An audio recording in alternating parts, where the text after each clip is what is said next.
Hello, the Jessie Pepper Hello, the Jessie Sugar Sugar. Welcome back to my chitchat channel. This is Jessie. As always, in this video, I'm going to be leaving some insightful messages. And I wish this standard can also be replicated in Nigeria, so that we can also be very proud of our institution. If you are an international student in Ghana, there are certain things you should not think of, like lie. Don't even think of it. Talk more of bringing it to reality. Don't see it. I don't know I'm going to say this thing to make sense. I don't know how I'm going to say this so that you understand how serious, the seriousness of this content. If you are an international student, if you intend going to Ghana to school, Biko, please do not do these things. And one of it is stay out of national discourse, whether it is a debate or an outcry about domestic politics, tribal issues, or religious affairs. I don't want you to be confused on how passionately Ghanaians debate or argue with each other, and then you go and check your mouth. You go and put your mouth. You go and join them and add your own, and maybe you will talk out of point, or you will say something they don't like. Trust me, the Ghanaians will join forces and come for you. And you are going to be wondering, is it not me that is siding this person? I'm just trying to make excuses. I'm just trying to defend this person. And they are going to turn the table around on your head. You will go carry markets where you don't even know how they buy them. And they will turn it on you. And trust me, you won't want to be the one without a chair after the music, after the argument, the debates have stopped. So when Ghanaians are debating, arguing, whether in a calm voice, on a low tune, on a high tune, on a high frequency, please, what you are going to do to yourself is either to get busy on social media. Pick your book and read. If you know you don't want to read, just stay there and be singing praises. Sing any praise, any kind of praise you think that comes to your mind. Sing it all by yourself. Anything that has to do with your local tribal issues, because it is not your business. The number 2 thing you shouldn't do as a student in Ghana, never salt. Don't go and salt. Even if you have the money, even if your money is too much and you don't know what to do with it, don't salt. Some of you may not understand what salting is. This is a word we use, or a slang we use to talk about when you want to pay for malpractice, when you want your lecturer to favor you, when you do not deserve it. For example, if you want to have a high grade in a particular course, maybe you wrote exam, you didn't do well for one reason or the other, and you feel like you can pay your way out, like paying for the lecturer to give you extra marks so you don't have a reason to write the course. Don't do it. That is what we call sorting.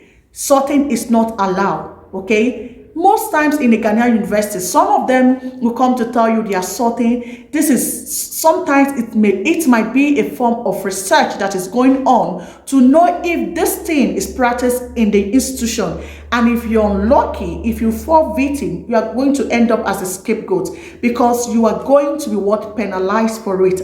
So if you're trying to study in Ghana or studying in Ghana, you have to humble yourself, or the system will humble you. I also heard about some students who were made to repeat their classes because they were salting, or they salted. They were made to repeat an entire academic year, while others were suspended for 2 years. When you're suspended for 2 years, tell me, what will you go home to tell your parents? What are you going to go home to tell your sponsors? That the reason why you were suspended is because you went to salt. They'll ask you, is it what we sent you for? Why did you have to fail the course? So it is better you fail honorably than going to salt. Sometimes it's also actually a trick. Maybe someone is actually doing a research about if such thing is being done among the lecturers and students. There's a very huge penalty for that. Both the student that sorted and the lecturer that is sorting, the sortees and the sorter, both of you is going to be penalized. You are going to be in hot soup, hot trouble. You know, there are kind of troubles that are hot, and there are some that is very, very hot. You'll be in the very, very hot one. The 3rd thing is exam and practice. If you are caught cheating, if you are caught with ngbo, when I was in school, we call exam and practice yes, weapon. That's what it means. The 3rd thing you shouldn't think of doing in a Ghanaian university or college is exam malpractice. If you are caught, you are going to be taken to the exam board and your paper will have to be scrapped out, meaning you have to take exam or take that exam again. And why will you want to have a bad name? Why do you want your name to appear on the board for no just good reason other than negativity? Don't skip schooling. That is number 4. Don't skip schooling. There are people that will have 1 million reasons why they are not going to attend their classes. And the question is, what are they doing at home? That's what I don't understand. I can count students that you are not going to see them in the school except when they are writing exams. From the beginning of the semester to the end of the semester, we are not going to see them. And there are people that there are certain days they will be in school, there are certain days they are not going to be in school. And these students, I don't know if they are at home or if they travel. And this is one thing you shouldn't think of doing in a Ghanaian university. Because sometimes you don't know when a lecturer can come in and ask a student to take a quiz. You are not in school. Even if your friends call you, the time it will take you to prepare from wherever you are coming from, the distance to the school you are going to, by the time you arrive, the exam or the quiz must have been done with. Because the lecturer will never give you information upfront about when they are taking their quizzes or tests or anything that has to do seriously with your grades. In my undergraduate days, one of the ways in which our participation or we are recorded or graded was our attendance. Every lecturer have a specific marks or grades he or she gives to the students. If you mix a class, you are going to deduct a certain mark. If you are always in the class, you are going to deduct, you are going to have the marks. So people like us that want to have a full mark or get an A or a B in our exam will always want to be in school. So the same thing is applicable in a Ghanaian university. Hope you're enjoying every content we have for today.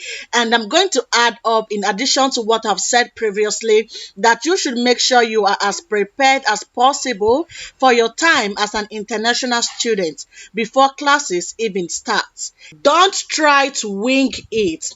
The first thing we want to remind international students to not do is disregard important messages. Thinking you will find your way when you arrive or that you will just wing it is not going to result in an easy transition to your new school. As I mentioned earlier, to be as successful as possible, you need to be prepared. Your school abroad will more than likely be emailing or mailing you info before you even leave, and they will be sending you some important stuff. So make sure you pay attention to those messages. A few items that will be sent to you is information on class enrollment, airport pickup, document you need to bring, necessary immunizations, checkups you must have before arrival, housing information, and insurance.